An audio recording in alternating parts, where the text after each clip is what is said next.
ఓం అవిద్యానామంతస్థిమిరమిహిరద్వీపనగరీ జడానాం చైతన్యస్థపకమకరందశ్రుతిఝరీ దరిద్రాణం చింతామణిగుణనికా జన్మజలధౌ నిమగ్నానాం దంష్ట్రామురరిపువరాహస్య భవతి శుక్లాంబరధరం విష్ణుం శశివర్ణం చతుర్భుజం ప్రసన్నవదనం ధ్యాయేత్ సర్వవిఘ్నోపశాంతయేత్. వందే గురుపదద్వంద్వమవాన్మనసగోచరం రక్తశుక్లప్రభామిశ్రమతర్క్యం త్రిపురం మహః. సానందమానందవనే వసంతం ఆనందకందం హతపాపబృందం వారాణసీనాథమనాథనాథం శ్రీ విశ్వనాథం శరణం ప్రపద్యే. విశ్వేశం మాధవం ఢుంఢిం దండపాణిం చ భైరవం వందే కాశీగుహాం గంగాం భవానీం మణికర్ణికాం. హర నమః పార్వతీపతయే హర హర మహాదేవ శంభో శంకర.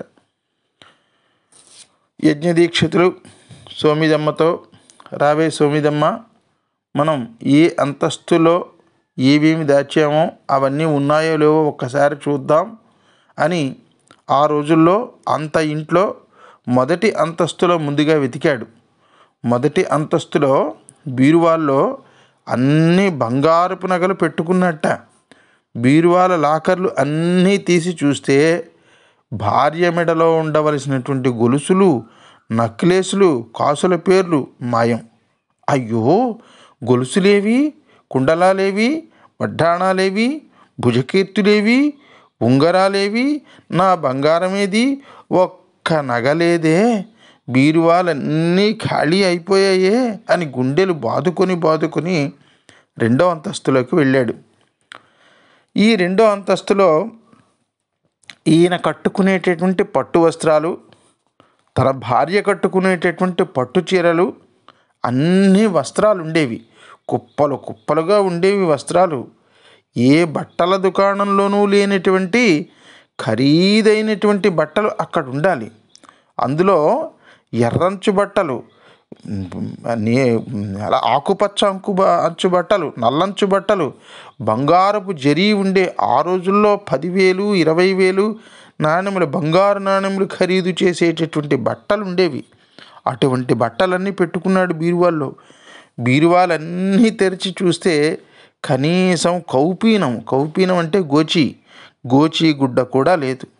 ఏ పేచీ లేకుండా మొత్తం అమ్మేశాడు వాడు. ఎవడు? గుణనిధి, తన గారాల కొడుకు. అయ్యో, బట్టలేవి అని ఏడ్చాడు. ఏడుస్తూ మూడో అంతస్తుకు వెళ్ళాడు.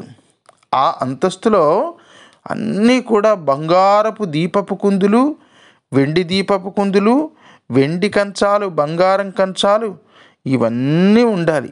ఏవీ లేవు, అంతా శూన్యం, ఒక్కటి లేదు. ఇంకా అక్కడి నుంచి 4వ అంతస్తుకి వెళ్ళాడు. అక్కడే ఉండాలి మంచాలు, మంచి మేలుజాతి కర్ర చెక్కలతో చేసినటువంటి మంచాలు, ఏనుగు దంతాలతో తయారు చేయబడినటువంటి ఖరీదైనటువంటి మంచాలు ఉండేవిట. ఒక్క మంచం ఉంటే ఒట్టు. మరి మనకు సందేహం రావాలి కదా, ఈ నేళ్ల నుంచి ఆయన కట్టుకునే బట్టలు, పడుకునే మంచాలు చూసుకోపోవడం ఏమిటండి అంటే భార్యనంతగా నమ్మాడు ఆయన. ఇంకొకటి, అన్ని మంచాలు ఉన్నా సరే ఆయన భూతల శయనం చేసేవాడు. అలా నేల మీద ఏదో చాప పరుచుకుని పడుకునేవాడు. మంచం మీద పడుకునే అలవాటు ఆయనకి లేదు. ఎప్పుడూ కూడా నిరంతరము భూతల శయనమే. అన్ని అంతస్తులున్నా ఆయన కిందనే ఏదో అన్నిటికంటే కింద అంతస్తులో భోజనం చేసి అక్కడ చాప వేసుకుని పడుకుని ఏదో అలా కాలక్షేపం చేసేవాడు. ఏదో చిన్న చాప వేసుకుని ఆ గ్రౌండ్ ఫ్లోర్లో పడుకునేవాడు అనమాట. ఆయనకు నియమాలు చాలా ఎక్కువ. ఆ నియమాల్లో పడి ఇవేవి పట్టించుకోలేదు. అందువల్ల మంచాలు లేవు, కంచాలు లేవు, కుంచాలు లేవు, నగలు లేవు, వస్త్రాలు లేవు.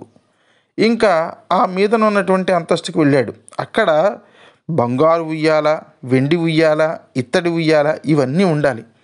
ఇవన్నీ 6వ అంతస్తులో ఉండాలి. అక్కడ ఒక్క ఉయ్యాల లేదు. ఇంకా ఆఖరిదైనటువంటి 7వ అంతస్తు ఎలా ఎలా ఉందో తెలుసా అండి?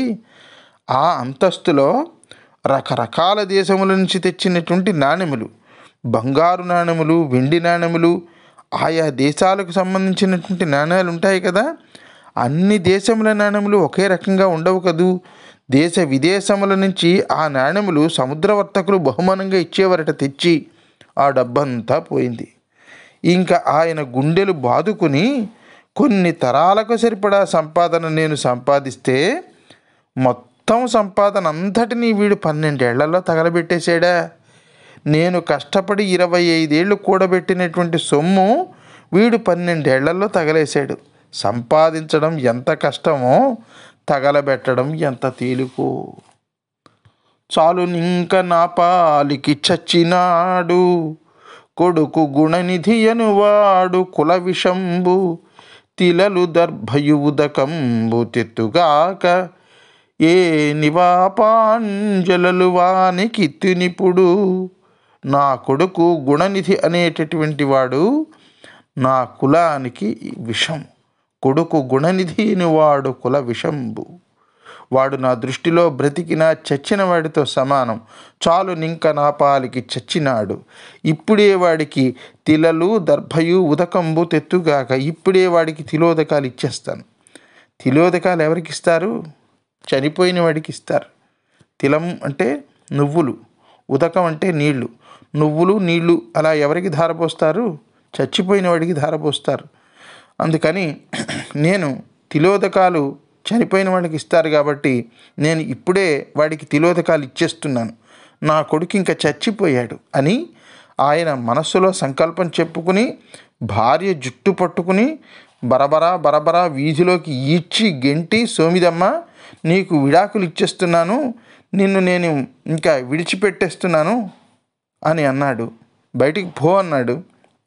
అసలు హిందూ సాంప్రదాయంలో ఆ రోజుల్లో విడాకులు ఇచ్చేటటువంటి సాంప్రదాయం లేదు. కానీ ఈయన కోపంతో ఇచ్చేశాడు. భార్యను వదిలేసి ఈ పిల్లవాడికి నీళ్లు నువ్వులు తీసుకుని నా పిల్లవాడికి తిలోదకాలు ఇచ్చేస్తున్నాను, వాడు చచ్చిపోయాడు, కాకపోతే వాడికి నరక ప్రాప్తి లేకుండా ఉండడానికి తిలోదకాలు ఇస్తున్నాను నువ్వులు నీళ్లు వదిలేశాడు. ఆ కోపంతో వెంటనే ఇంకో పెళ్లి కూడా చేసేసుకున్నట్టండి. నువ్వు కానీ కొడుకు కానీ లోపలికి కానీ వచ్చారో బుర్ర పగలగొట్టి చంపేస్తానన్నాడు. అంత బాధ కలిగింది అతనికి. అయితే నిజానికి అంతా తల్లిదేనా తప్పు? ఈయన చేసింది కూడా తప్పే కదా. కొడుకుకి పాపాత్ముడు కాబట్టి తిలోదకాలు ఇవ్వడం ధర్మమేనట. పాపిష్టి కొడుకు బతికినా చచ్చిన వాడితో సమానమట. కానీ భార్య ఎంత తప్పు చేసినా భార్యను విడిచిపెట్టడం మహాపాపం. క్షణికోద్రేకంలో భార్యను కూడా గెంటేశాడు. అందువల్ల ఆయన కూడా కొంత ధర్మం తెప్పాడు. నిజానికి ఇందాక మనం అనుకున్నట్లుగా కేవలం భార్యదేనా తప్పు? భార్యదే తప్ప కేవలం? ఆయనది కూడా తప్పే కదా. ఇన్నాళ్ళు 12 ఏళ్ల పాటు కొడుకుని కనీసం కొద్ది రోజులు చూసుకోవలసిన బాధ్యత ఆయనకి లేదు. కొడుకు పాడైపోతున్నాడా, మంచి మార్గంలో ఉంటున్నాడా చూసుకోవద్దు ఆయన? నీ భార్య అబద్ధం ఆడింది, మరి నీ కళ్ళు ఏమైపోయాయి? 12 ఏళ్లగా కొడుకు ఇన్ని పిచ్చి పనులు చేస్తుంటే నువ్వు చూసుకోవద్దు? ఈ విషయం సరే, ఆయన చేసినటువంటి తప్పులు ఆయనవి ఉన్నాయి. ఇక్కడ ఆవిడని బయటికి గెంటేశాడు, తిలోదకాలు ఇచ్చేశాడు తనకి అనేటటువంటి విషయం గుణనిధికి తెలిసింది.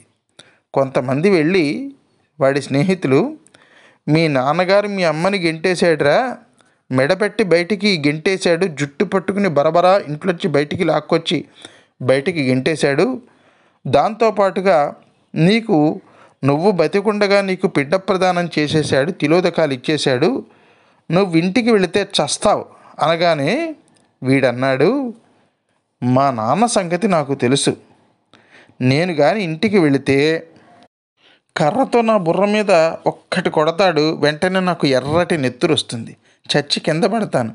మళ్ళీ మా నాన్న నాకు పిండం పెడతాడు. అందుకని ఇంక నేను ఇంటికి వెళ్ళను అని అన్నాడు.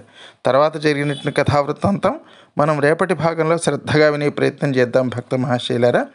అంతవరకు స్వస్తి ప్రజాభ్య పరిపాలయంతాం న్యాయేన మార్గేణ మహిమహీషాః.